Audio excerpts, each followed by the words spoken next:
एक समय की बात है। हिमालय की तलहटी में एक नगर में अर्जुन नाम का युवक रहता था। वह बुद्धिमान था, धनवान था और समाज में उसका बहुत सम्मान था। उसे लगता था कि उसके जीवन में कभी कोई संकट नहीं आएगा। एक दिन वह एक संत के पास गया। संत ने उसकी कुंडली देखकर कहा, पुत्र, अब तुम्हारे जीवन में शनि की 7.5 प्रारंभ होने वाली है। यह तुम्हें जीवन का वास्तविक अर्थ सिखाएगी। अर्जुन ने हंसकर कहा, महाराज, मेरे पास सब कुछ है, मुझे किस बात का डर। संत मुस्कुराए और बोले, समय ही मनुष्य का सबसे बड़ा गुरु होता है।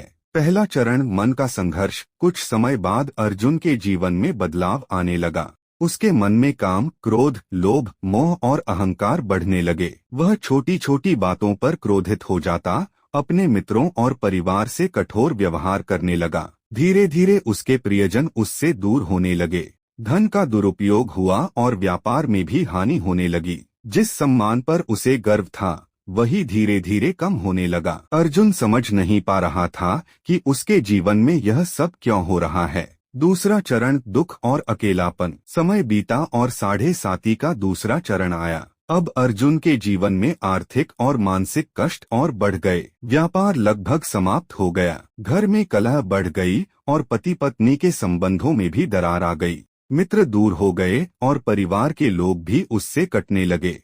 अर्जुन स्वयं को नितांत अकेला महसूस करने लगा। वह सोचता, क्या मेरे जीवन में कभी सुख लौटेगा। तीसरा चरण, जागृति और परिवर्तन। एक दिन वह उसी संत के पास फिर पहुंचा। उसने विनम्र होकर कहा, महाराज, अब मेरे पास कुछ भी नहीं बचा। संत ने शांत स्वर में कहा, यही 7.5 का अंतिम पाठ है। जब मनुष्य सब कुछ खो देता है, तब उसे जीवन का सच्चा मूल्य समझ आता है। अर्जुन को अपनी गलतियां समझ में आने लगी। उसने अपने अहंकार को त्याग दिया, मेहनत शुरू की और लोगों से विनम्रता से व्यवहार करने लगा। धीरे धीरे उसका जीवन फिर से बदलने लगा। मित्र वापस आए, परिवार में प्रेम लौट आया और सम्मान भी फिर से मिलने लगा। कहानी का संदेश, संत ने अंत में कहा, 7.5 दंड नहीं है, यह जीवन का शिक्षक है।